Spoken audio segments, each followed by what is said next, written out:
Hi friends, అందరికైతే good morning. మా పాపలకైతే అన్నం తినబెట్టేస్తున్నాను. మా చైత్ర పాపనైతే స్కూల్కి రెడీ చేశాను అనమాట. అన్నం అయితే తినబెట్టేశాను. ఆమె బయట తీసుకొచ్చేసాక మా ఊర్లో బట్టలు అమ్మడానికి వస్తారనమాట. ఇవైతే పాయింట్స్ మా చిన్న పాపకి తీసుకుందామని ఆపాను, కానీ ఆమెకైతే లేవు, పెద్ద సైజే ఉన్నాయని చెప్పిండు ఆయన. 100 రూపీస్కి ఒకటి అనమాట. ఒక పాయింట్ వచ్చేసి మా చైత్ర పాపకి 2, నాకు ఒకటైతే తీసుకున్నాము. ఇవైతే నేను తీసుకున్న బట్టలు.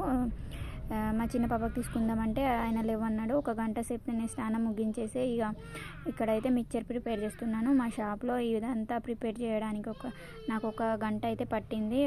ప్రిపేర్ చేసేసి మొత్తం సర్దేశాను అనమాట. ఇక్కడైతే సామాన్ కొంచెం కొంచెం పైన పెట్టేస్తున్నాను. మా ఆయన హెల్ప్ చేస్తుండే, కానీ మా ఆయనకైతే హెల్త్ మంచిగా లేదు ఫ్రెండ్స్.